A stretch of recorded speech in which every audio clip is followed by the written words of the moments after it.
Baik Bapak Ibu, terima kasih untuk waktu dan kesempatannya. Saat ini saya akan bacakan tata tertib acara diseminasi disiplin positif oleh Ibu Anita Simarmata. Yang pertama yaitu kata sambutan dari saya sendiri sebagai moderator, kemudian nanti doa dibawakan oleh salah satu Bapak atau Ibu guru, kemudian pemaparan, berikutnya tanya jawab, kemudian nanti kesimpulan, dan yang terakhir penutup.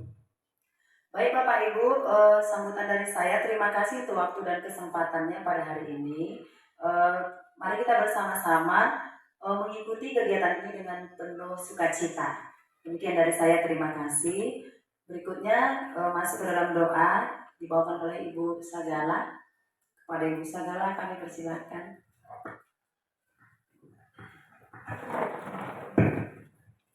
Kita berdoa. Kami bersyukur Tuhan atas segala berkat penyertaan Tuhan di dalam hidup kami. Tuhan masih memberkati kami. Kami boleh melakukan kegiatan kami Tuhan pada saat ini di sekolah kami ini ya Tuhan Yesus. Tuhan pada saat ini Tuhan akan ada pemaparan oleh teman kami, pemaparan tentang diseminasi budaya positif oleh Ibu Anita Simarmata ya Tuhan. Karena Tuhan yang memberkati, biarlah pemaparan materi yang disampaikan oleh Ibu itu Tuhan bisa berguna, bisa kami jadi pengalaman pelajaran yang sangat berharga buat kami pribadi, lepas pribadi. Untuk kegiatan ini Tuhan, kami hanya mau serahkan ke dalam tangan pengasihan Tuhan. Hanya di dalam nama Yesus kami berdoa dan mengucap syukur. Amin. Terima kasih kepada Ibu Sagala. Berikutnya kita masuk ke pemaparan oleh Ibu Anita Simarmata. Kepada Ibu kami persilahkan. Terima kasih buat moderator Ibu Leni Huta Barat atas waktunya, dan yang pertama-tama izinkan saya berpantun Bapak Ibu ke Surabaya membawa koin, ditunggu petani sejak kemarin. Izinkan saya tampilkan PowerPoint. Moga presentasi ini diterima oleh hadirin.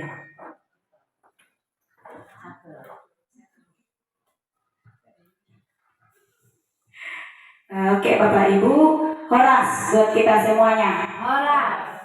Ya, yang terhormat, yang mewakili Bapak Kepala Sekolah dan teman-teman guru semuanya yang saya hormati. Sebelumnya saya ucapkan terima kasih banyak buat Bapak Kepala Sekolah karena atas izin beliau sehingga saya dapat pemaparan di sekolah ini. Dan bagi Bapak Ibu guru juga semuanya, saya ucapkan terima kasih banyak sudah menyempatkan waktu untuk mengikuti sosialisasi diseminasi modul 1.4 budaya positif. Nah, Bapak Ibu, nama saya Anita Simarmata dari SD Negeri 7 Cianjur Mula-Mula, calon guru penggerak angkatan 11. Nah, di sini saya Bapak Ibu, tujuan saya sosialisasi ini adalah hanya untuk berbagi sedikit ilmu Bapak Ibu yang kami dapatkan dari pendidikan CGP. Karena kalau jika saya simpan sendiri, maka tidak bermanfaat. Alangkah baiknya kita saling berbagi. Hanya berbagi ilmu ya Bapak Ibu, tidak menjadi tidak untuk menggurui atau menjadi pamong buat Bapak Ibu guru, atau saya menunjukkan bahwa saya paling hebat maka saya sosialisasi di sekolah ini.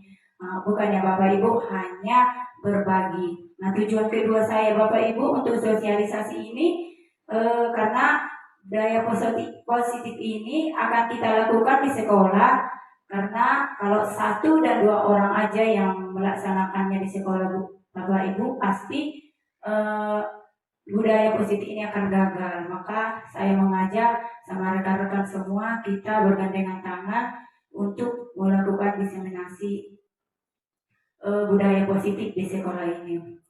Dan saya juga berdiri di depan ini Bapak Ibu, pertama-tama bukan kayak tadi yang saya bilang, bukan karena pintar ya Bapak Ibu, saya mengajari kita nanti Bapak Ibu. Nah, yang kita masuk Bapak Ibu ke sosialisasinya. Yang pertama, Bapak Ibu, sebelum kita ke disiplin positif, pertama kita harus tahu dulu apa itu tujuan pendidikan. Nah, di sana Bapak Ibu, menurut KHD, tujuan pendidikan adalah menuntun segala kodrat yang ada pada anak-anak agar mereka dapat mencapai keselamatan dan kebahagiaan yang setinggi-tingginya, baik sebagai manusia maupun sebagai anggota masyarakat. Oleh sebab itu, pendidik itu hanya dapat menuntun tumbuh atau hidupnya kekuatan kodrat yang ada pada anak-anak agar dapat memperbaiki lakunya, bukan dasarnya, hidup dan tumbuhnya kekuatan kodrat alam. Nah, Bapak Ibu, untuk mencapai tujuan pendidikan ini, maka kita harus melaksanakan disiplin positif ini di sekolah. Nah, di sini ada kata-kata menuntun. Kira-kira Pak Bu, apa yang dimaksud dengan kata-kata menuntun ini? Ya, mengarahkan, membimbing. Nah, inilah yang kita lakukan di sekolah Bapak Ibu, mengarahkan, membimbing anak-anak kita itu, karena sesungguhnya anak-anak kita itu sudah mempunyai bakat dan cita-citanya yang berbeda-beda. Nah, kita di sini menuntun mereka sampai mereka berkembang dengan baik dan sesuai dengan profil pelajar Pancasila. Misalnya, Bapak Ibu dia ingin jadi polisi, maka kita mau dia menjadi polisi yang bersosial, polisi yang beretika. Begitu maksudnya Bapak Ibu, supaya kita menuntun anak didik kita itu. Dan juga KHD mengibaratkan pendidikan itu Bapak Ibu seperti lahan pertanian, di mana lahannya itu adalah sekolah, petaninya itu adalah guru, dan tumbuhannya itu, tanamannya itu adalah murid. Nah, kalau kita menanam padi, bagaimana supaya padi ini mempunyai benih yang bagus? Maka kita kasih dia vitamin, kita kasih pupuk. Setelah kita kasih pupuk, nah yang terakhir yang paling penting adalah Bapak Ibu, kita harus merawatnya. Begitu juga di sekolah Bapak Ibu, kita harus merawatnya, mengarahkan anak-anak kita ini mengerti akan kebutuhannya. Kita lanjut Bapak Ibu, kita masuk ke budaya positif. Ini dia Bapak Ibu yang kita mau sosialisasikan di sekolah. Budaya positif di sekolah yaitu nilai dan kebiasaan di sekolah yang berpihak pada murid agar mereka dapat berkembang menjadi pribadi yang kritis, penuh hormat dan bertanggung jawab sesuai dengan profil Pancasila. Di sini di sekolah kita semuanya Bapak Ibu sudah menerapkan disiplin positif kan Ibu, Bapak Ibu? Pasti sudah ada yang setiap hari kita lakukan, yaitu kegiatan 3S. Setiap hari di sini sudah ada kan Pak Bu? Iya, 3S. Senyum, sapa, dan salam. Kenapa ini kita terapkan setiap pagi Bapak Ibu, dan bahkan dinas setempat menyuruh kita menerapkan ini setiap pagi, supaya anak-anak itu merasa nyaman datang ke sekolah, dan kalau kita sambut dia dengan senyuman, berarti dia merasa terlibat dengan kita, sehingga dia merasa aman. Dan ada lagi Bapak Ibu contoh yang lain yang sudah kita terapkan setiap hari. Berbaris di depan kelas sebelum masuk jam pembelajaran. Setelah itu berdoa sebelum dan pulang sekolah. Itu semua yang saya terangkan dari Bapak Ibu, itu adalah contoh budaya positif yang sudah kita terapkan di sekolah. Nah Bapak Ibu, kita harus tujuannya kita menerapkan budaya positif ini yang seperti yang saya bilang tadi, untuk membentuk karakter siswa sesuai dengan profil pelajar Pancasila tersebut. Kita lanjut Bapak Ibu. Nah, di sosialisasi ini Bapak Ibu ada juga kami mempelajari tentang konsep utama budaya positif. Ada 7 ini Bapak Ibu. Yang pertama, perubahan paradigma belajar. Yang kedua, disiplin positif kebutuhan. yang ketiga dasar manusia, yang keempat motivasi perilaku manusia, yang kelima restitusi, posisi kontrol guru, dan 6 keyakinan kelas, yang ketujuh segitiga restitusi. Di antara yang ketujuh ini Bapak Ibu, ini adalah yang paling menarik yang saya belajar di CGB sampai saat ini. Karena ada beberapa materi ini menyentil saya sebagai guru ya, bahwa oh ternyata selama ini saya salah. Apalagi terhadap dalam bentuk hukuman, saya merasa salah sekali. Ada kalau di restitusi itu hukumannya itu kita serahkan ke siswa, kita tanya alasannya, kita tanya solusinya, dan mereka yang mencari jawabannya dan solusinya. Kalau yang biasa saya buat hukuman itu Bapak Ibu, kalau dia datang terlambat sama hormat bendera. Kalau dia misalnya masuk kelas terlambat keluar, tidak boleh ikut pelajaran ibu. Itulah yang sering saya lakukan. Nah setelah saya mengikuti CGP ini di 77 ini Bapak Ibu, saya tersentil di sini, yaitu di segitiga restitusi. Dan di nomor 3 dasar manusia. Dan nomor 2 disiplin positif kebutuhan. Saya mengajar setiap hari, saya buka materi, saya ajarkan aja sesuai dengan yang saya mau.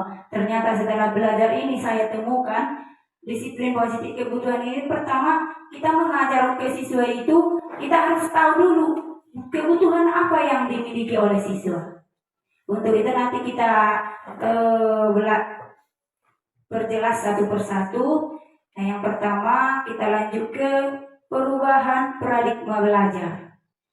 Dalam membangun budaya positif, sekolah dapat menyediakan lingkungan yang positif, aman, nyaman agar siswa mampu berpikir, bertindak, dan mencipta dengan merdeka, mandiri, dan bertanggung jawab.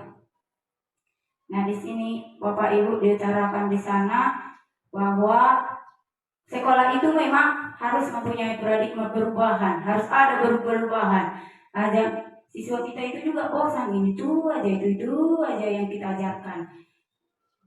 Harus kita bisa membangun budaya positif di sekolah supaya mereka lebih semangat lagi, lebih merdeka dan mandiri, dan bertanggung jawab akan pembelajarannya Bapak Ibu. Nah di poin ini Bapak Ibu, di paradigma pembelajaran ini, yang kedua disiplin sangat berkaitan dengan kontrol guru terhadap siswa. Ya, sangat berkaitan ya Bapak Ibu.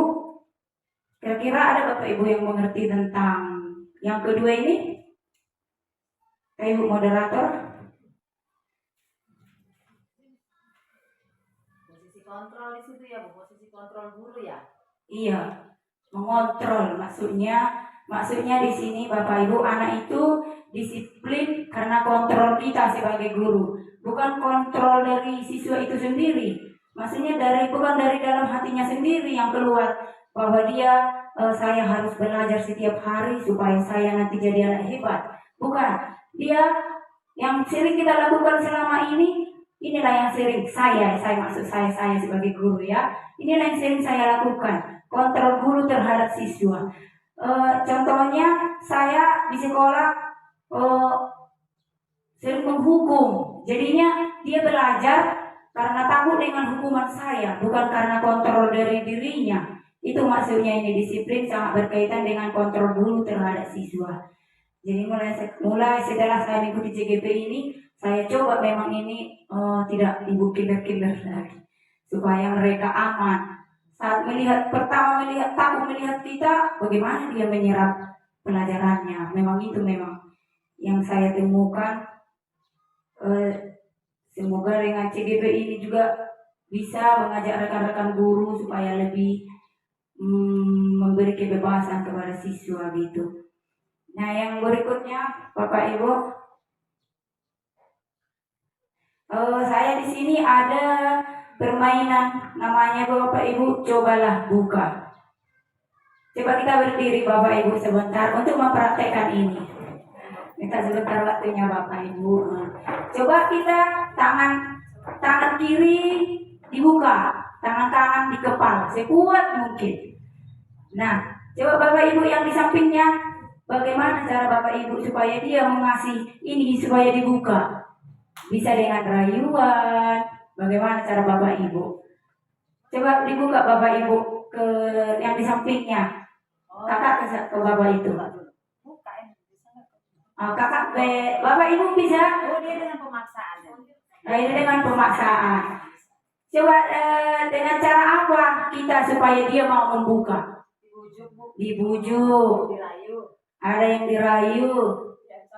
Iya, ada juga yang mengancam. Ya, itu betul. Sesuai dengan iya, diiming-imingin hadiah. Banyak ya, Bu. Silakan dulu Bapak Ibu. Di sini Bapak Ibu di ini nih. Di slide ini ada permainan coba buka yang udah kita praktekkan. Ada dua kemungkinan, membuka dan menutup. Nah, kalau dia menutup, berarti dia teguh pada pendiriannya. Dan apapun yang datang untuk menggodanya, dia tidak mau membuka ini. Nah, kalau dia membuka, dia kontrol itu berasal dari yang lain. Kalau dia membuka, berarti dia kontrol dirinya itu berasal dari yang lain. Itu maksudnya Bapak Ibu. Contohnya tadi menutup ini saat kita mengajar di ruangan, kita mengajar dengan membuat materi menarik, membuat siswa nyaman dan tidak takut kepada kita. Berarti dengan begitu siswa itu bisa menerima pelajaran yang kita kasih. Baru tadi yang waktu kita membuka ini, siswa itu berada di kontrol guru. Kayak tadi saya bilang, dia mengikuti pelajaran itu karena dia takut dihukum. Karena kita sering membentaknya, sehingga dia sering berbohong. Itu maksudnya di sini Bapak Ibu. Nah, yang berikutnya Bapak Ibu, menurut Dr. William Glasser, ada ilusi guru mengontrol murid. Ini dia Bapak Ibu. Ilusi bahwa semua mengontrol murid tadi seperti yang saya bilang tadi dari guru kontrolnya, karena takut ke kita makanya dia mau mengerjakan tugasnya atau melakukan sesuai semua yang ada di sekolah ini hanya karena takut dengan hukuman. Nah, percayalah Bapak Ibu, udah saya praktekkan ini dengan hukuman ini, memang dia pintar pada satu jam pada saat saya mengajar. Kebetulan kami di SD 7 itu bidang studi. Saat saya masuk, karena saya buat dia, nanti kalau tugas ini tidak siap, saya tidak kasih kamu istirahat. Saya ancam dia Bapak Ibu. Memang dia berbuat dan pintar. Tapi percayalah bahwa itu tidak akan lama Bapak Ibu. Yang lama itu adalah bahwa kontrol dari dirinya. Memang bagaimana kita supaya bisa anak-anak itu bersungguh-sungguh mengikutinya tanpa melihat ada ancaman. Itu maksudnya ini Bapak Ibu, ilusi guru mengontrol murid. Nah, yang kedua ada penguatan positif, efektif dan bermanfaat. Nah, ilusi ini namanya juga udah penguatan positif ya Bapak Ibu. Kita bilang begini, belajar ya nak, jangan karena ibu hukum kamu baru mau belajar. Atau penguatan positif ini juga, ya ampun nak, kamu sering-sering tidak mengerjakan tugas. Nanti kamu jadi tinggal kelas. Kita kuatkan dia gitu Bu, dengan kekuatan yang positif. Nah, yang ketiga itu ada itu Bu, kekuatan ilusi orang dewasa. Ilusi orang dewasa ini sering itu yang kita lakukan, dan saya sebagai guru juga sangat sering melakukan ini. Contohnya saat siswa berantem, bawa ke kantor, ya kami bawa ke kantor memang, tapi saya hak untuk memaksa dia. Sudah siap ini masalahnya, ayo minta maaf. Dengan gampang kita menyuruh siswa kita itu minta maaf, dia akan meminta maaf. Tetapi karena apa? Bukan dari kontrol dirinya, tetapi karena dia takut melihat guru, melihat saya pada waktu itu. Tetapi dalam ini Bapak Ibu, kalau kita memaksa ini kontrol dewasa ini, maka ada nanti di sama anak kita ini ada rasa dendam di luar, bahwa karena masalahnya ini tidak tuntas kita buat. Sebenarnya kita harus menuntaskan ini, bukan langsung menyuruh dia untuk meminta maaf. Lanjut Bapak Ibu. Nah, yang kedua ada disiplin positif. Kira-kira apa ini Bapak Ibu makna disiplin positif?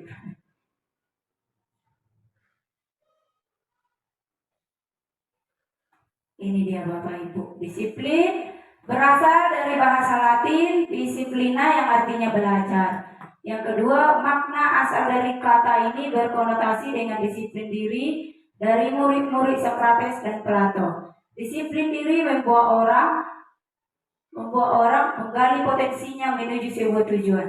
Apa yang dihargai, namun dalam budaya kita, makna kata disiplin telah berubah menjadi sesuatu yang dilakukan seseorang pada orang lain untuk mendapatkan kepatuhan.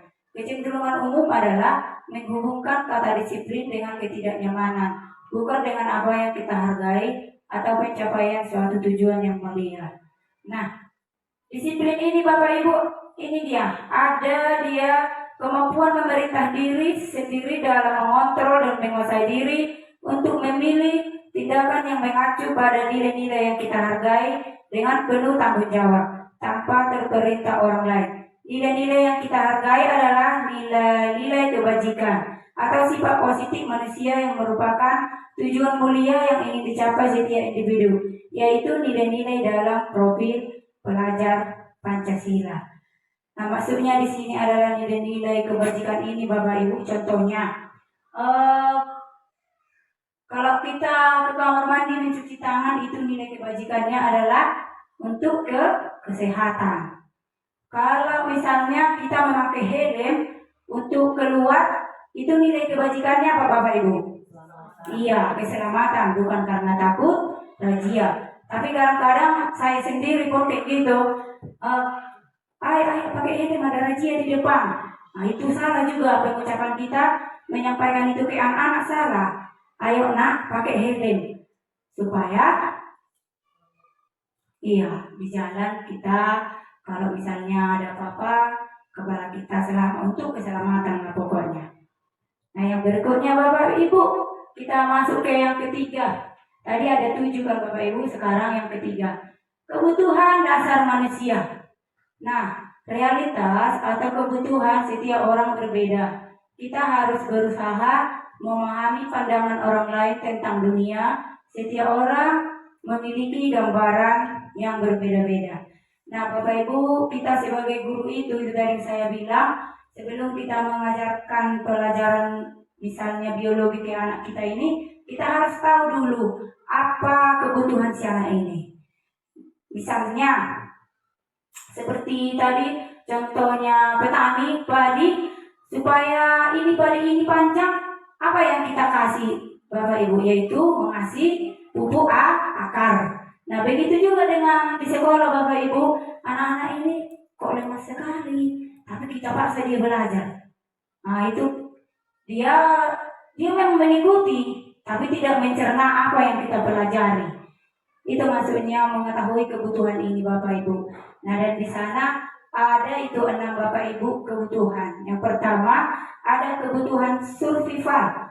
Bahwa kebutuhan survival ini maksudnya adalah kebutuhan dasar manusia.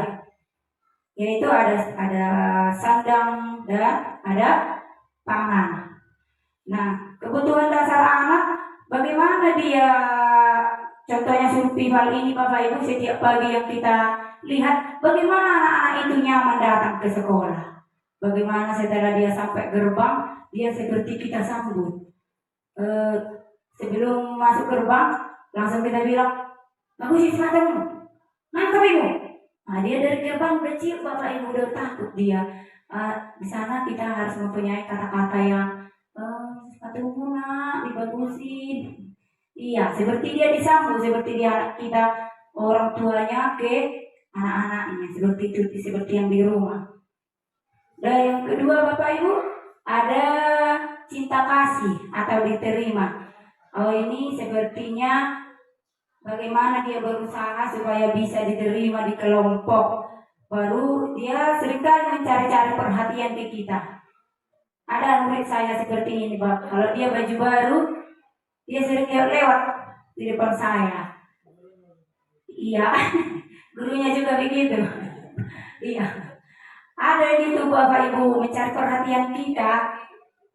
Ya itu dia sebenarnya menginginkan dia, bagus sekali bajumu ya nak. Dengan kita bilang begitu, kita panggil aja namanya, dia sudah merasa dicintai gitu Bapak Ibu. Apalagi kita bilang, misalnya dia sibutin, sini guru, langsung naik kepalanya, senang kali dia. Kalau dia misalnya di depan kita Bapak Ibu timbal balinya, di depan kita mengajar kita, duduk kau. Orang doa benar kiranya udah langsung ciut ya Bapak Ibu melihat kita pun udah begini dia mau belajar, sehingga apa yang kita pelajari kita ajarkan dia hanya pendengar setia di situ. Nah yang berikutnya Bapak Ibu ada setelah cinta kasih ada kebutuhan yang dibutuhkan siswa lagi, yaitu kesenangan. Kesenangan itu bagaimana dia tadi kayak tadi Bapak Ibu senang di sekolah, aman di sekolah. Seperti anak kelas 1 kami banyak yang belum mempunyai ini kesenangan ini. Jam 9 sudah mau pulang dia. Saya mau pulang untuk katanya. Kenapa kau pulang? Gak mau saya terus di kelas. Dia berarti dia ada menunjukkan rasa kebosanan. Nah, bagaimana kita supaya disenangi di kelas? Inilah yang perlu saya rasa ini di kelas 1 2 itu sirinya Bapak Ibu ya. Iya. Belum pun jangan lonceng, "Abu mulak Bu." Ya, murid saya sering seperti itu Bapak Ibu. Dan yang berikutnya Bapak Ibu ada kebebasan. Itu mereka juga mempunyai kebutuhan kebebasan. Maksudnya di sini kebebasan ini bukannya bebas semena-menanya di kelas atau di sekolah. Ya, dia bebas mengemukakan pendapat. Dia bebas pelajaran seperti apa yang dia perlukan. Makanya memang sebagai guru itu harus bisa segalanya. Kita memang nomor 2-nya Tuhan. Kenapa saya bilang begitu? Hanya mau saat orang tua waktu COVID kemarin mengajari anaknya, udah langsung dibawa ke rumah saya Bapak Ibu. Gak sanggup aku ngajarin ini. Ibu mata ajarin lah. Padahal masih 2 hari. Kita bertahun-tahun. Dan kita harus mengerti lagi sekarang semua ini kebutuhan dasar anak-anak kita ini yang 5 ini. Supaya dia mengikuti pelajarannya dengan senang. Padahal zaman dulu saya tidak merasakan ini satupun. Cinta kasih, kekerasan terus. Tetapi saya tidak tahu kenapa lebih pintar yang anak-anak zaman dulu dibandingkan zaman sekarang. Iya, jauh. Lebih sopan, iya etika lagi. Lebih sopan. Dulu jarang kita dengar seorang ayah memperkosa anaknya. Kalau sekarang sudah banyak. Anaknya membunuh ibunya, sekarang banyak. Kalau dulu yang marbau pun tidak bisa satu dekat-dekatan. Kalau sekarang yang marbau sudah bercanda bersama. Itulah kendor-kendornya peraturan kita ini. Karena apa juga? Ya karena begini. Inilah situasi kita. Guru itu harus memenuhi kebutuhan ini juga. Berikutnya Bapak Ibu ada kebutuhan penguasaan. Ini kebutuhan yang terakhir yang harus kita kuasai dulu. Yang harus kita tahu bagaimana cara penguasaan ke siswa itu. Dia biasanya ingin menjadi kalau kebutuhan penguasaan ini contohnya dia ingin menjadi seorang pemimpin. Ya, ingin hebat supaya tidak bingung Bapak Ibu tentang kebutuhan anak kita ini. Kita masuk ke ini ada kasus Bapak Ibu. Saya bacakan kasusnya, kita dengarkan bersama ya. Ibu Ria, guru kelas 6 di SD Permai, sedang bingung menghadapi ulah salah satu murid di kelas bernama Agus. Beberapa anak telah datang dan mengeluhkan Agus yang seringkali meminta bekal makan siang mereka dengan paksa. Jika Anda menghadapi situasi seperti Bu Ria, apakah yang akan Anda lakukan? Apa Bapak Ibu? Seringkali dia meminta bekal makan siang dengan paksa. Jadi sebagai guru apa yang kita lakukan? Tentunya dengan menegurnya. Yang menurut Anda kira-kira apa alasan Agus? Menurut Bapak Ibu, kira-kira apa alasan Agus melakukan hal itu? Bisa karena lapar. Iya, karena sebelum kita menghukum dia, kita lihat dulu si Agus ini. Kita, iya, kita kita kita belajar dulu kebutuhan apa yang dia butuhkan sekarang, makanya dia berani bertindak seperti ini.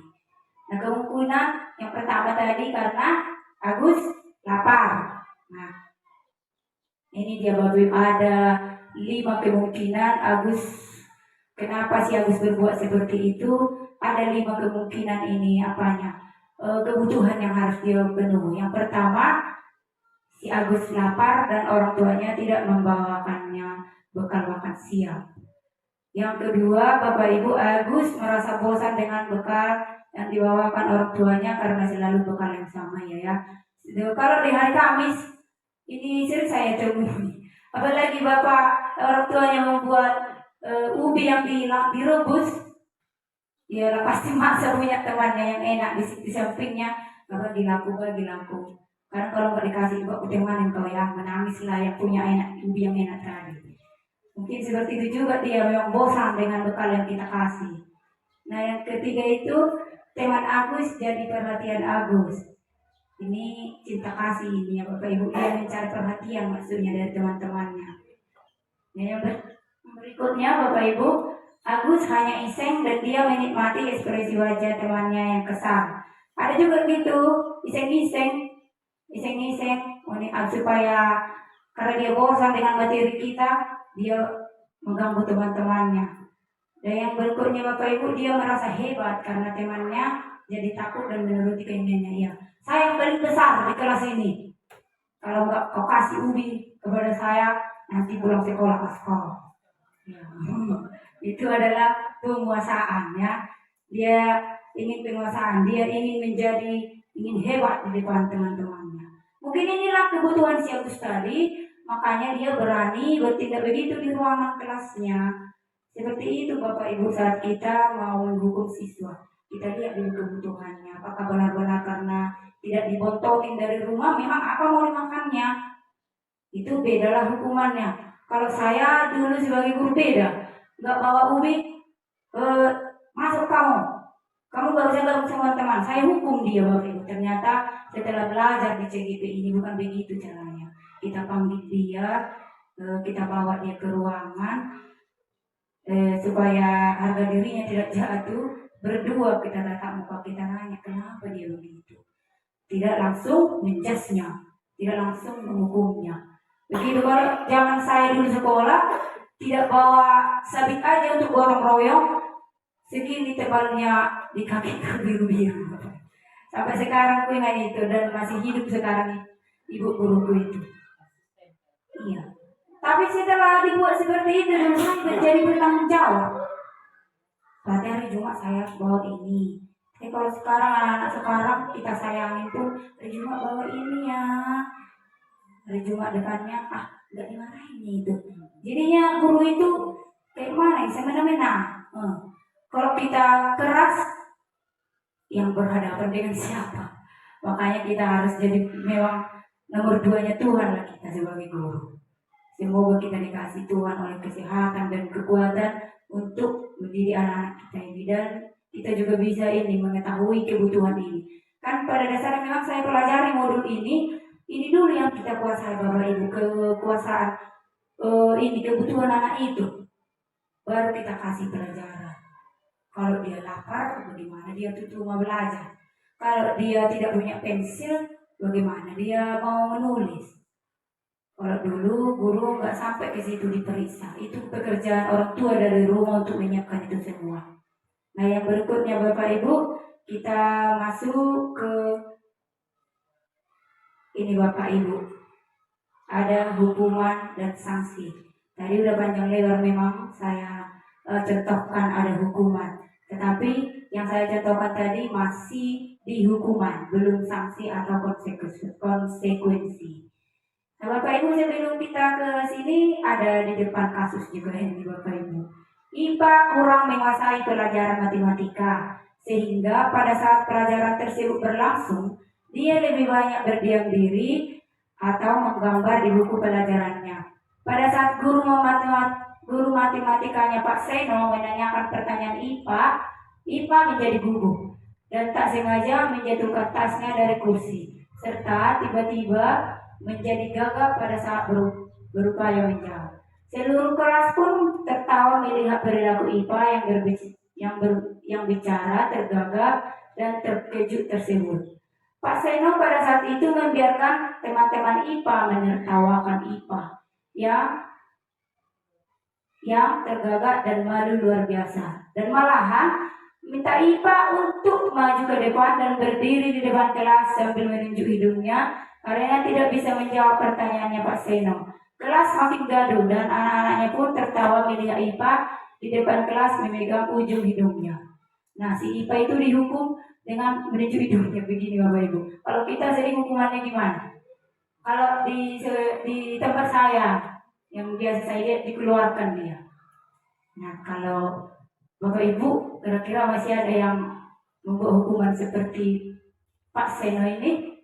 Nggak lagi kurasa ya Bapak Ibu ya. Kita udah semua guru maju kan.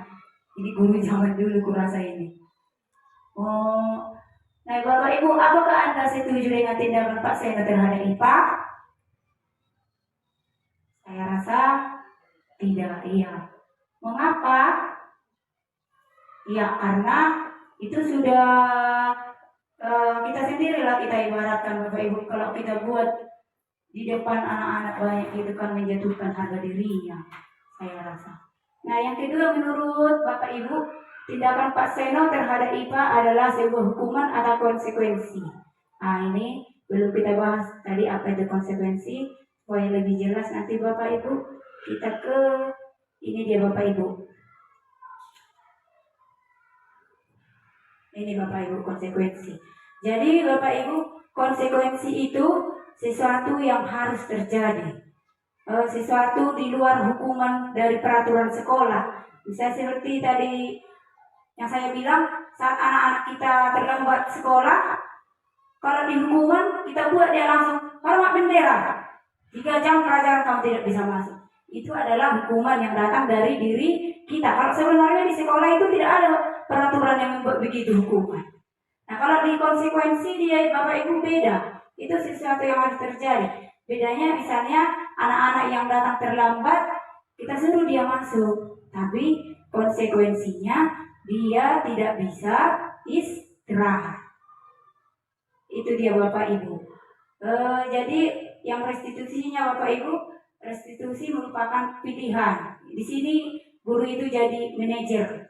Kita suruh dia mencari, kita tanya alasannya kenapa dia terlambat, baru kita tanya lagi bagaimana kamu mencari solusinya. Kita hanya sebagai penanya di sini di restitusi Bapak Ibu.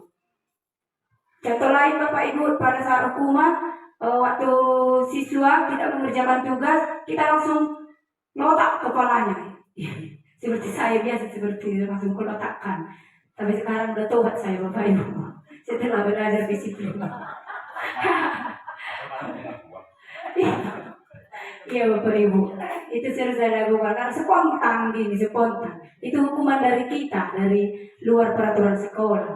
Nah kalau konsekuensi beda hukumannya Bapak Ibu saat dia tidak mengerjakan. Kita lanjut lagi Bapak Ibu di nomor 4, semua perilaku memiliki tujuan. Ada teori motivasi perilaku manusia Bapak Ibu. Seperti yang saya katakan tadi, waktu kita disuruh kepala sekolah rapat, padahal kita sudah mau ke ladang. Apakah kita bersedia? Tadi Bapak Ibu bersedia, dibilang. Kenapa? Karena takut sama atasan, baru menghargai atasan. Baru yang kedua tadi Bapak Ibu ada juga di sana untuk mendapatkan imbalan dia. Seperti saya bilang tadi, saya juga sering seperti itu, langsung menanyakan ada transportnya nggak Pak? Itu memang motivasi eksternal, hanya karena transport maka saya bergegas pergi. Nah sebenarnya Bapak Ibu, motivasi eksternal ini saya lihat di sekolah rata-rata ini ada, tetapi memang tidak malah merugikan orang lain, tapi merugikan diri sendiri. Nah, yang berikutnya Bapak Ibu ada nomor 3, untuk menghargai diri sendiri. saya akan menjadi orang yang seperti apa bila saya melakukannya. Iya, ini adalah motivasi internal. Nah, kalau saya tadi perkira Pak, tadi yang disuruh Bapak kepala sekolah, nah berarti saya nanti mendapat ilmu. Setidaknya saya mendapatkan banyak penerangan di sana itu. Ada motivasi dari diri kita untuk pergi ke sana. Bukan karena amplopnya atau karena takut kepala sekolah. Itu bedanya dengan motivasi eksternal dan motivasi internal. Nah, kalau sudah tadi Bapak Ibu hukuman dan konsekuensi itu sudah paham kan Bapak Ibu? Udah. Nah, langsung kita berlatih Bapak Ibu kalau sudah paham. Soal yang pertama, lari mengelilingi lapangan basket 2 kali karena terlambat hadir di sekolah. Hukuman, iya. Yang kedua, membersihkan coretan yang dibuatnya di meja tulis. Konsekuensi. Iya. Murid diminta untuk push up 15 kali karena tidak menggunakan masker ke sekolah. Iya.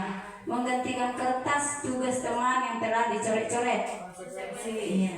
Berjemur di lapangan basket pukul 12.00 siang karena mengobrol dengan teman. Iya.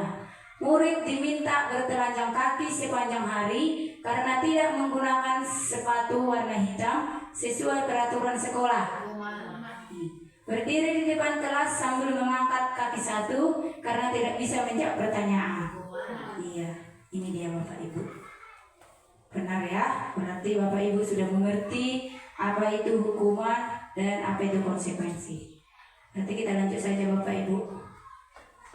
Ini dia yang nomor 5, restitusi posisi kontrol guru. Ini yang paling menyentuh saya dalam modul 1.4 ini. Ada 5 ini Bapak Ibu, posisi kontrol guru. Yang pertama penghukum, pembuat merasa bersalah. Yang ketiga teman, pemantau, dan kelima manajer. Kira-kira yang mana kita ini Bapak Ibu? Penghukum. Sama seperti saya, iya. Tapi mari kita bertobat. Penghukum itu biasanya ini adalah guru yang keras. Guru yang keras biasanya menghukum, sini jongkok, kayak seperti tadi, contoh tadi, sini hormat bendera, bersihkan toilet, kamu tidak bisa masuk kelas karena kamu terlambat. Nah, itu adalah contoh-contoh penghukum ya yang biasa saya lakukan memang di sekolah. Dan yang kedua ada pembuat merasa bersalah. Ini siapa ini? Sering Bapak Ibu kita ini.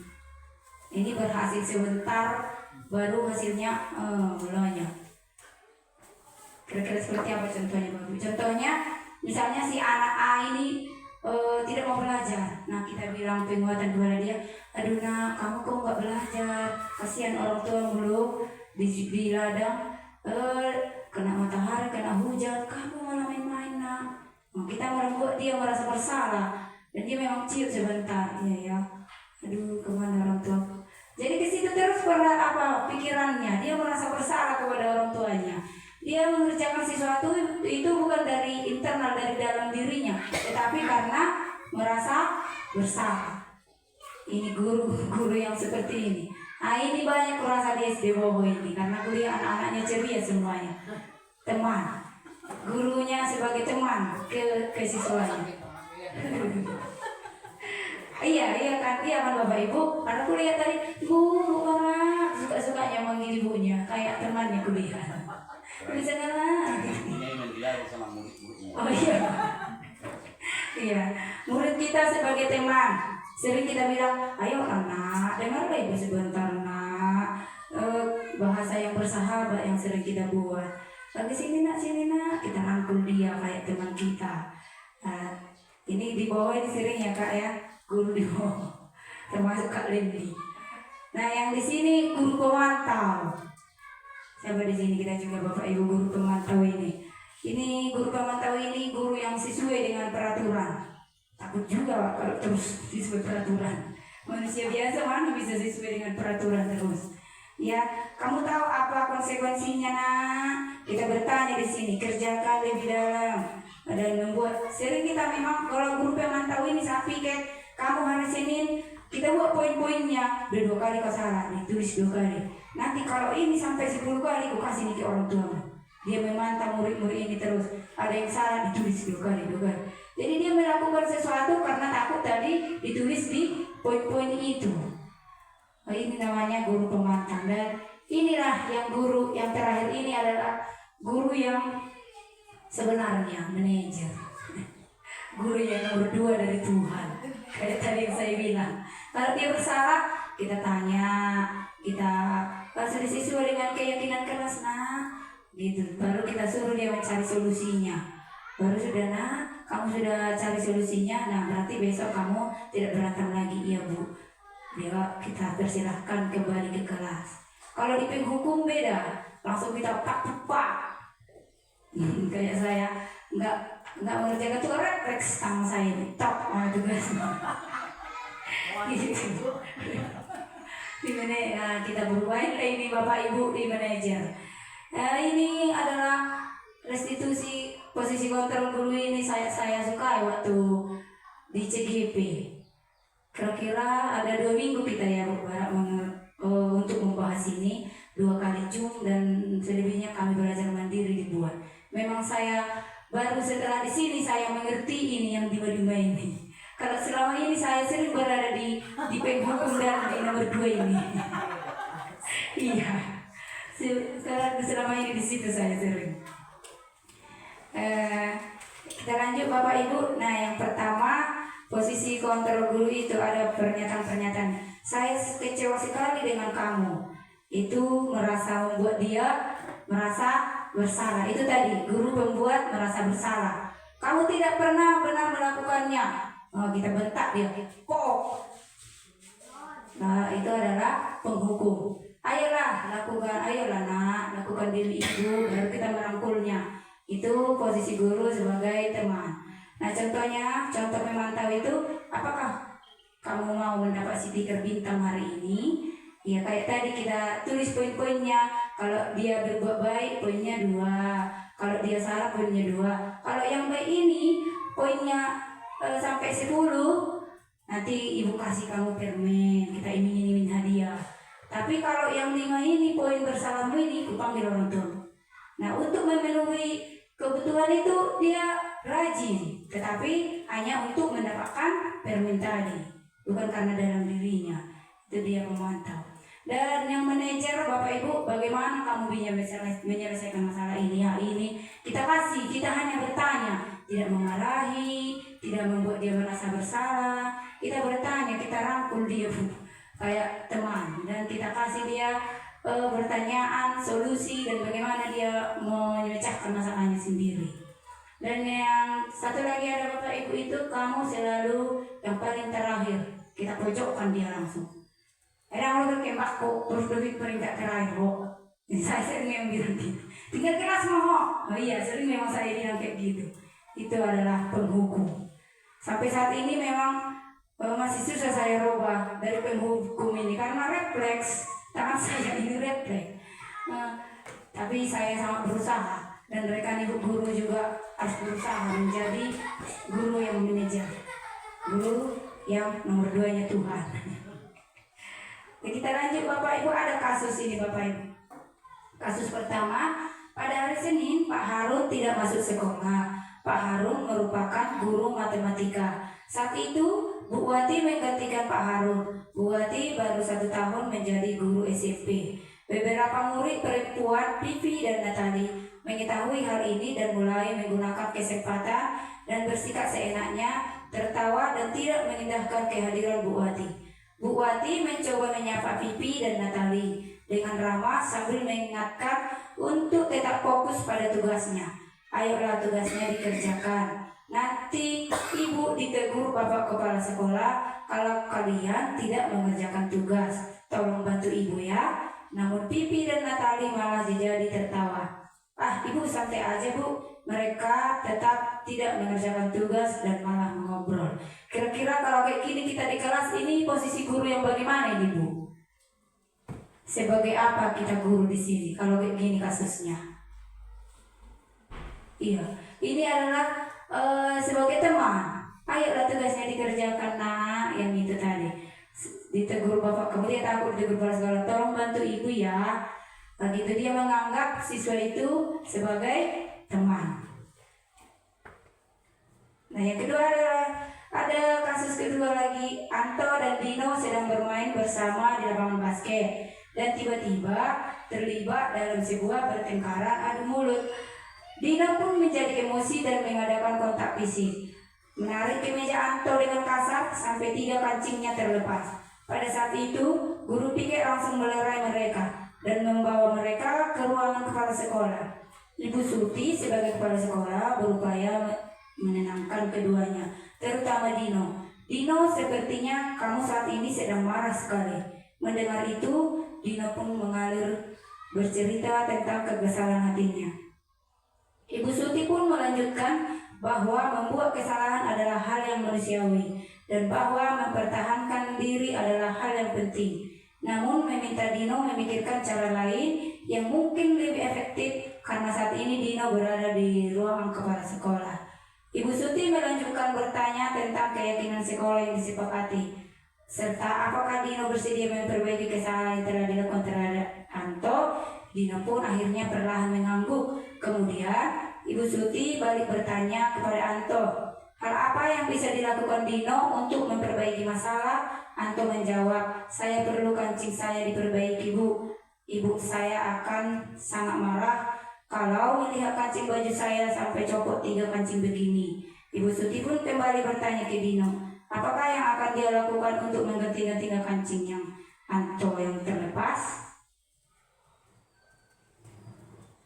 Dia berpikir sejenak, namun menjawab, wah tidak tahu Bu, saya lem kembali mungkin ya Bu. Ibu berpikir sebentar dan menanggapi, kalau dilem akan mudah terlepas kembali. Bagaimana kalau kamu menjahitkan saja? Bersediakah kamu? Dino tampak ragu-ragu dan menanggapi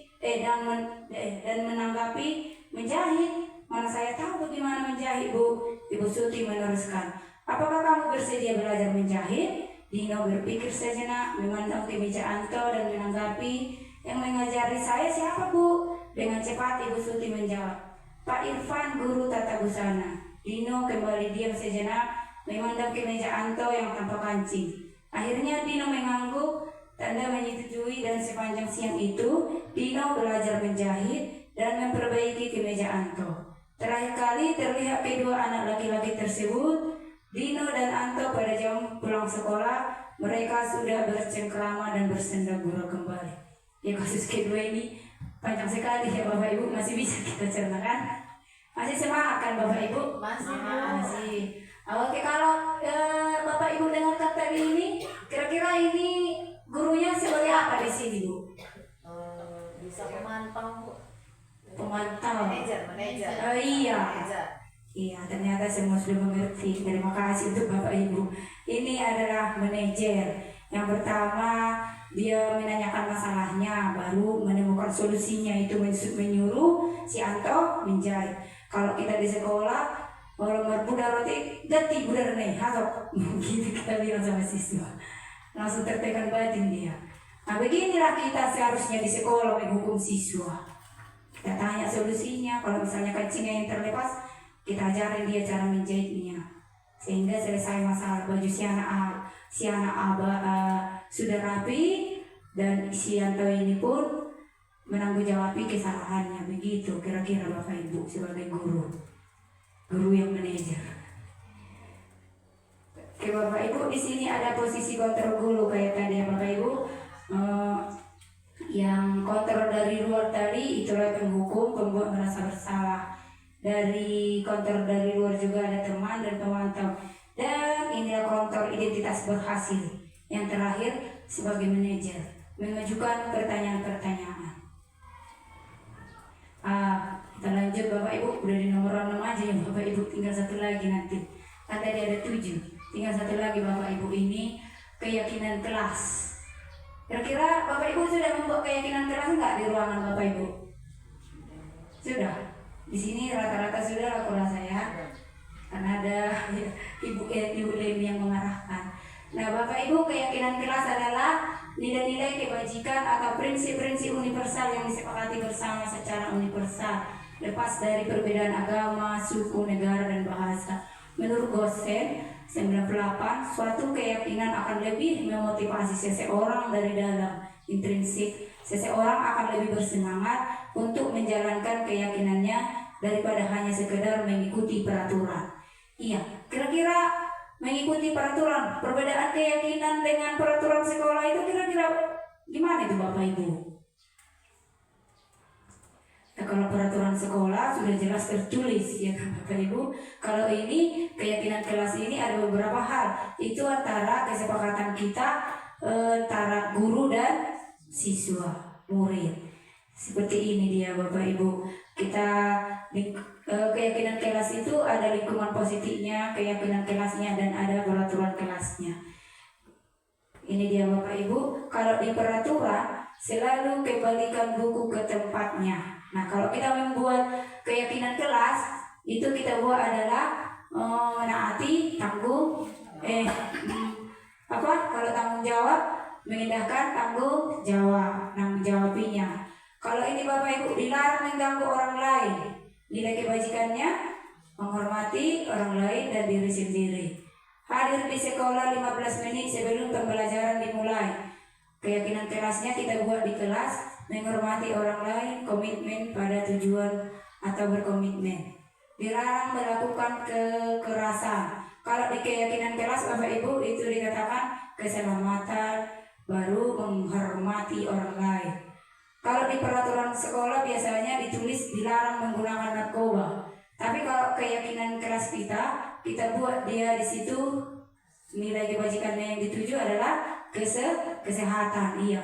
Kalau di peraturan sekolah bergantian atau menunggu giliran. Kalau di keyakinan kelas menghormati orang lain, baru ada kesabaran.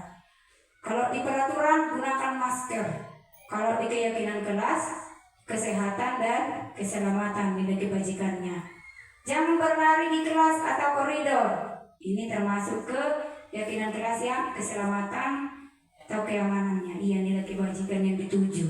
Begitu kira-kira perbedaannya Bapak Ibu peraturan yang di sekolah dan keyakinan kelas. Kalau keyakinan kelas itu ada nilai kebajikannya yang dituju. Ini dia Bapak Ibu pembentukan keyakinan kelas. Karena di sini udah rata-rata membuat keyakinan kelas kan Bapak Ibu. Saya rasa sudah sangat mengerti untuk keyakinan kelas. Keyakinan kelas bersifat lebih abstrak daripada peraturan yang lebih rinci dan konkret ya. Keyakinan kelas berupa pernyataan universal. Pernyataan keyakinan kelas dibuat dalam bentuk positif. Keyakinan kelas hendaknya tidak terlalu banyak sehingga mudah diingat dan dipahami. Keyakinan kelas sebaiknya sesuatu yang dapat diterapkan di lingkungan tersebut. Semua warga kelas ikut berkontribusi dalam pembuatan keyakinan kelas lewat kegiatan curah. Baru yang terakhir Bapak Ibu ada pendapat bersedia meninjau kembali keyakinan kelas dari waktu ke waktu. Nah, di sini Bapak Ibu saya ada contoh-contoh. Ini dia Bapak Ibu dokumentasi waktu saya yang pertama saya sosialisasi dulu ke kelas, ke murid apa sebenarnya arti keyakinan kelas itu. Dan yang kedua kami membuat keyakinannya, saya suruh menempel. Lalu setelah ditempel kami memilih sesuai dengan peraturan keyakinan kelas kami buat. Inilah Bapak Ibu keyakinan yang kami buat di kelas. Dan sudah tertempel ini di kelas 6. Iya, itu Bapak Ibu kira-kira keyakinan kelas. Karena saya lihat di setiap kelas di sini sudah membuat keyakinan kelasnya masing-masing. Dan yang ketujuh Bapak Ibu kita masuk ke segitiga restitusi. Segitiga restitusi ini tadi berhubungan erat dengan guru manajer. Proses menciptakan kondisi bagi murid yang memperbaiki kesalahan mereka sehingga mereka bisa kembali pada kelompok mereka dengan karakter yang lebih kuat. Melalui restitusi guru dapat membantu murid menjadi lebih memiliki tujuan, disiplin positif, serta memulihkan dirinya setelah berbuat salah. Membantu murid untuk jujur pada diri sendiri dan mengevaluasi dampak dari kesalahan yang dilakukan. Memberikan penawaran bukan paksaan. Ini dia segitiga restitusi Bapak Ibu. Sebelum kita lanjut penjelasan segitiga restitusi ini Bapak Ibu, saya lihat seperti tegang sekali. Kita ice breaking sebentar Bapak Ibu, bisa berdiri Bapak Ibu. Iya, ibu ini aja yang berdiri. Oke, Bapak Ibu kita ice breakingnya. Kalau saya bilang pagi, berarti tipukannya sekali. Kalau saya bilang siang, 1, 2. Kalau saya bilang malam, 1, 2, 3. Ini untuk melatih konsentrasi. Karena sudah semakin bosan kan, sudah lama sekali pemaparannya. Kita coba ya Bapak Ibu. 1. Iya, pagi, siang, malam, siang, pagi. Oke, berarti masih konsentrasi. Tepuk tangan untuk kita dulu Bapak Ibu. Silakan duduk Bapak Ibu. Nah, kita lanjut sedikit lagi ya Bapak Ibu ya. Supaya ini dia Bapak Ibu segitiga restitusinya. Pada validasi tindakan salahnya, baru menanyakan keyakinannya. Setelah tadi membuat keyakinan kelas, kita tanya keyakinan yang mana yang kamu langgar nak? Baru menstabilkan identitas. Ini dia kita tanyakan. Kalau waktu tindakan yang salah, kamu tentu punya alasan mengapa melakukan itu. Itu validasi tindakan yang salah. Kita tanya alasannya ke siswa kita. Baru yang menanyakan keyakinan, nilai-nilai apa yang telah kita sepakati, nilai-nilai apa, kamu ingin menjadi orang yang seperti apa. Itu maksudnya menanyakan keyakinan. Dan yang ketiga, menstabilkan identitas. Contohnya setiap orang pasti pernah melakukan kesalahan. Kita bilang ke siswa kita, saya juga pernah salah dulu, ibu waktu SD seperti kamu, saya juga pernah salah. Kita bilang kayak gitu ke siswa supaya lebih dekat gitu Bapak Ibu. Kamu bukan satu-satunya yang pernah melakukan ini, supaya dia tidak langsung takut. Itu menstabilkan identitas. Ini dia Bapak Ibu, menstabilkan identitas itu begini kira-kira. Berbuat salah itu tidak apa-apa, tidak ada manusia yang sempurna, saya juga pernah melakukannya. Dan yang kedua, validasi tindakan yang salah. Kamu pasti punya alasan mengapa melakukan hal itu. Kamu patut bangga pada dirimu sendiri. Yang ketiga, menanyakan keyakinan dia. Keyakinan mana yang dia langgar? Apa yang kita percaya sebagai kelas atau keluarga? Apa nilai-nilai umum yang kita telah sepakati? Apa bayangan kita tentang kelas yang ideal? Kamu mau jadi orang yang seperti apa? Begitu inilah pertanyaan 3 pendukung restitusi. Yang pertama tadi Bapak Ibu ada menstabilkan identitas, validasi tindakan yang salah, dan yang ketiga menanyakan keyakinan. Ini dia Pak Bu. Ada kasus yang saya sudah praktekkan ini udah 2 minggu kemarin ini ya Bapak Ibu, saya praktekkan di kelas saat siswa terlambat masuk kelas. Pada saat saya mengajar bahasa Indonesia di kelas 6, saya memperhatikan ada siswa terlambat masuk ke kelas, namanya si Piwen. Lalu pada saat istirahat saya memanggil Piwen untuk mengklarifikasinya. Ini saya buatkan videonya Bapak Ibu. Ya kita tonton sebentar. Ini dia.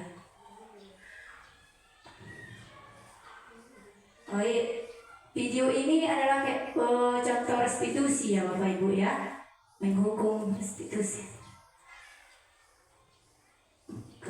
Bersuara Kak. Bu, enggak bersuara. Coba saya ngomong Kak. Bersama nih.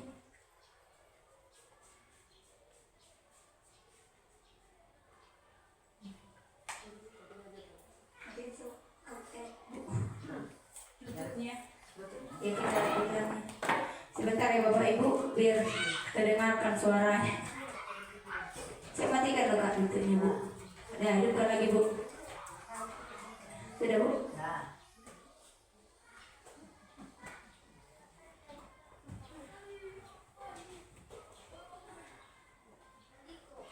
Ada suaranya ya.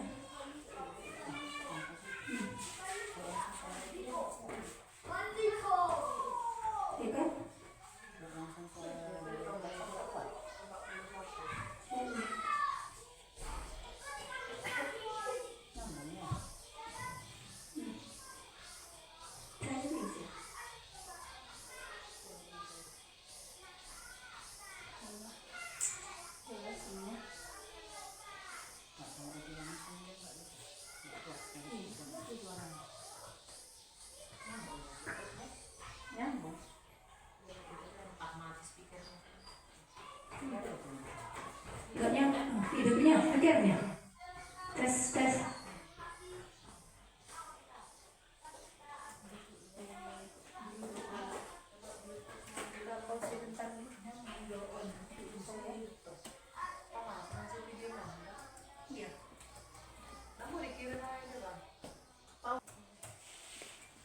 nampak lu sumpah tadi mau inikin kepencet merah. Nah, ini dia Bapak Ibu contoh kasus restitusi.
Iya, itu dia contohnya Bapak Ibu.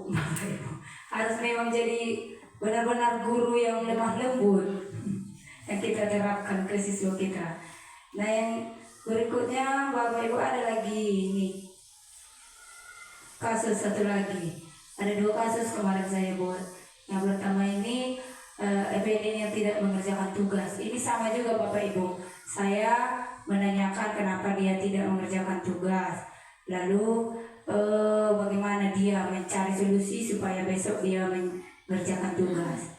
Gini dia Bu. Kenapanya?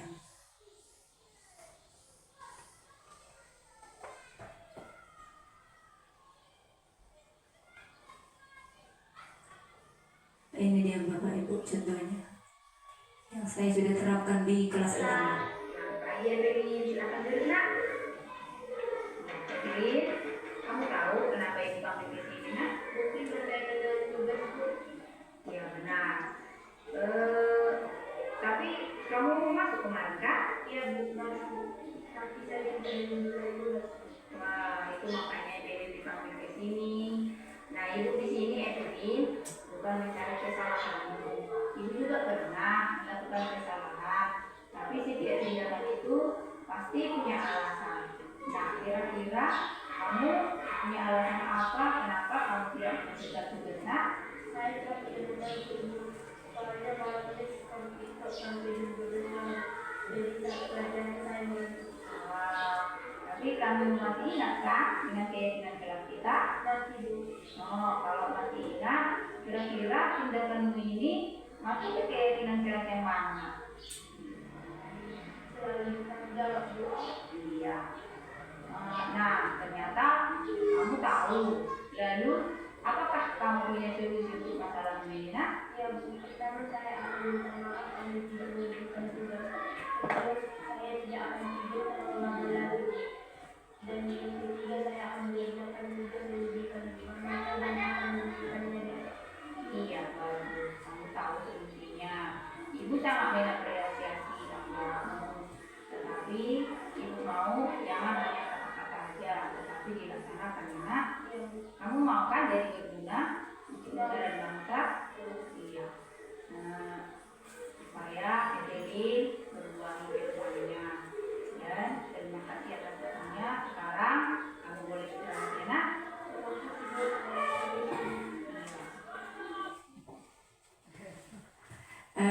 Itu contohnya Bapak Ibu, kira-kira sudah mengerti kan Bapak Ibu tentang restitusi ini? Sudah Bu. Iya sudah, saya harap sudah dan bisa menerapkannya di kelasnya masing-masing.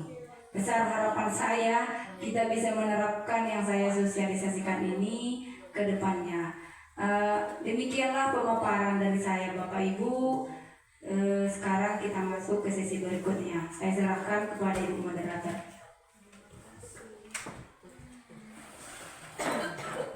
Baik, terima kasih untuk Ibu Anita. Sekarang kita masuk ke sesi tanya jawab. Kami beri kesempatan kepada Bapak dan Ibu yang ingin bertanya. Kami persilahkan. Baik Bu.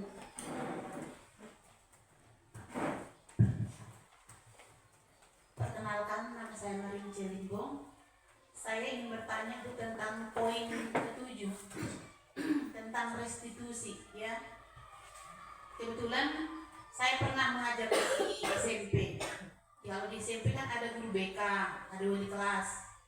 Jadi kalau yang memberikan restitusi kepada anak itu, kalau misalnya di SMP lah, kalau di SD pasti udah guru kelasnya. Apakah guru BK atau wali kelasnya? Hal restitusi. Baik, terima kasih Bu. Mungkin sebelum dijawab Ibu Anita, apakah ada pertanyaan dari Bapak Ibu yang lain? Ya, kepada Ibu Sinaga kami persilahkan. Baik, memang tadi sudah dipaparkan mengenai pemantau dan restitusi. Yang menjadi pertanyaan saya singkat aja Ibu, apa yang menjadi membedakan antara pemantau dan restitusi? Terima kasih. Baik, terima kasih kepada Ibu Sinaga. Kami persilahkan kepada Ibu Anita untuk menjawab dua pertanyaan dari penanya tadi. Waktu dan tempat kami persilahkan. Ya, terima kasih Bapak Ibu atas pertanyaannya. Yang pertama tadi itu pertanyaan dari Ibu Limbong yang mengatakan bahwa yang bertanya tentang kalau misalnya ada guru BK di sekolah itu, siapakah yang berlakukah segitiga restitusi ini? Siapakah yang mengasih hukuman, wali kelas atau guru BK? Tadi di segitiga restitusi ini Bapak Ibu untuk memperbaiki kesalahan. Jadi ini digunakan tergantung situasinya Pak Bu. Kalau misalnya situasinya permasalahannya di kelas, saat dia tidak mengerjakan tugas, berarti yang menindaki masalahnya itu adalah wali kelas. Nah, kalau misalnya pas istirahat anak-anak kita itu bertengkar di luar ruangan saat istirahat, berarti yang menindaki itu adalah guru BK kalau ada guru BK di sekolahnya. Tapi kalau kami SD Bu, kami semua yang menangani ini. Sampai ke rumah kami yang menangani ini. Sampai masalahnya yang di rumah dibawa ke sekolah, wali kelasnya juga yang menangani. Begitu kira-kira Bu.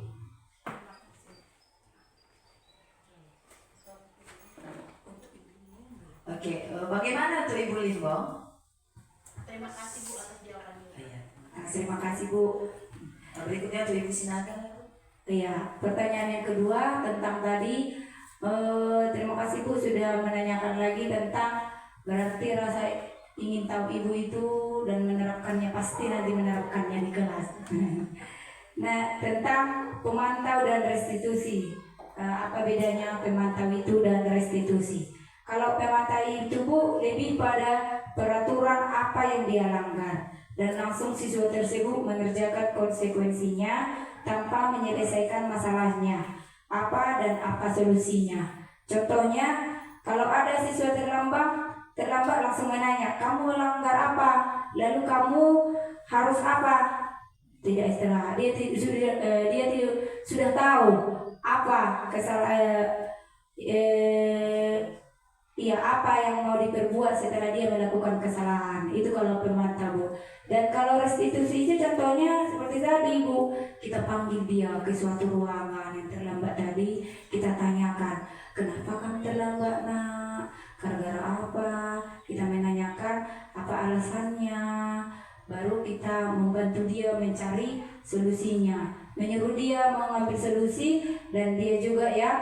memperbaiki kesalahannya sampai tuntas dan tidak boleh dengan hukuman. Hanya guru itu di restitusi ini, guru itu sebagai hanya penanya supaya masalahnya lancar. Kira-kira seperti itu Ibu Sinaga. Terima kasih Bu.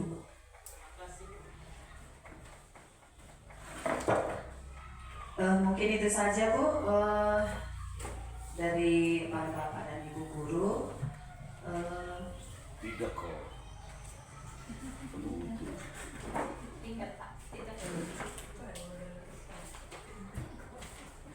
Baik, kepada Ibu Anita kami ucapkan banyak terima kasih dan semoga apa yang menjadi pemaparan Ibu hari ini itu bisa bermanfaat bagi kami dan dapat kami terapkan di lingkungan kerja kami, terlebih di kelas ya Bu ya. Terima kasih. Terima kasih.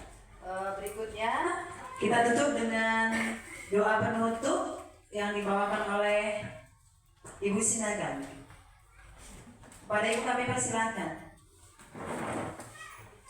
Marilah kita tutup kegiatan kita ini dengan berdoa di nama Bapa dan Putra dan Roh Kudus. Amin. Kembali kami bersyukur kehadapan Tuhan atas segala kesempatan yang Kau berikan kepada kami Tuhan, terlebih kepada Ibu Anita Simarmata Tuhan yang sedang melaksanakan tugasnya sebagai calon guru penggerak Tuhan. Bapa yang maha baik, semuanya berlangsung dengan baik Tuhan, semua itu karena belas kasihan-Mu Tuhan. Bapa yang maha baik, banyak pengalaman, banyak pengetahuan yang sudah kami dapatkan melalui pertemuan ini Tuhan.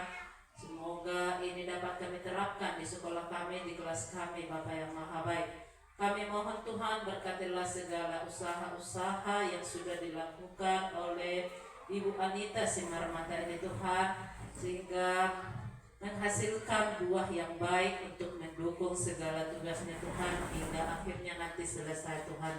Bapa yang maha baik, doa ini kami mohon dengan perantara Kristus Tuhan kami. Amin. Bapa dan Putra dan Roh Kudus. Amin. Oke Bapak Ibu, demikianlah hasil sosialisasi kami. Dan saya ucapkan banyak terima kasih sudah menyempatkan waktu untuk mengikuti sosialisasi ini. Terima kasih Bapak Ibu.